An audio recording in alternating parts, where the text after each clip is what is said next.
So ito po, paano nga ba maghinang o kapag ka nagdudugtong tayo ng ganitong wire.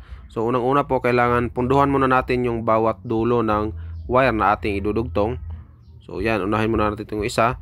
So punduhan po muna natin para once na ididikit na natin siya o idudugtong na natin is madali na lang pong didikit. So hindi na po mahirapan. So kapag ka sinabay mo kasi, halimbawa kung marumi yung isa ay talagang di po siya didikit.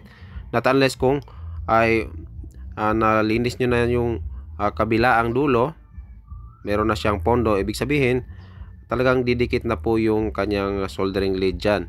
So preparation po niyan, dapat malinis yung wire. Kung meron kayong soldering paste, mas mabuti po para mas maganda yung kapit na ating soldering lead.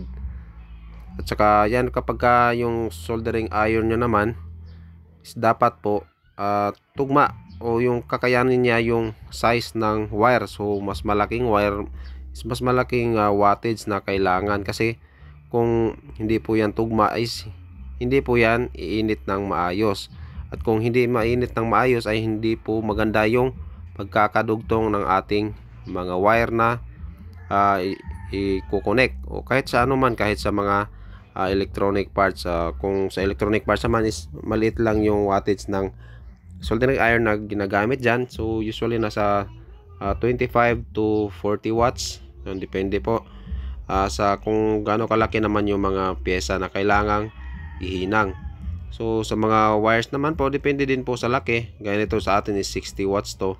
So papansin natin dito, kahit na dumidikit siya is parang medyo kulang pa yung kanyang init. So pagka ganyan yung na experience nyo, kung malalaking wire, so ibig sabihin hindi kinakaya ng inyong soldering iron ang required na init ng wire para maganda yung kanyang tunaw. So kung meron kayong variable na soldering machine, yan, pwede nyo taasan ng init. Pwede kayong mag-eksperimento. Kung kulang sa init, pwede nyo taasan. Sa atin kasi is ano lang to, hindi to walang adyasan. So isang wattage lang talaga to.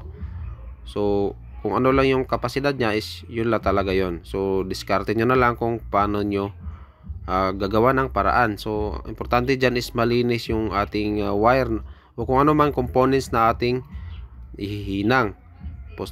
Kung may soldering paste kayo, yan, maganda yan, panlinis. At saka dagdag po yan para mabilis pong matunaw yung ating soldering lead, mabilis pong kumapit.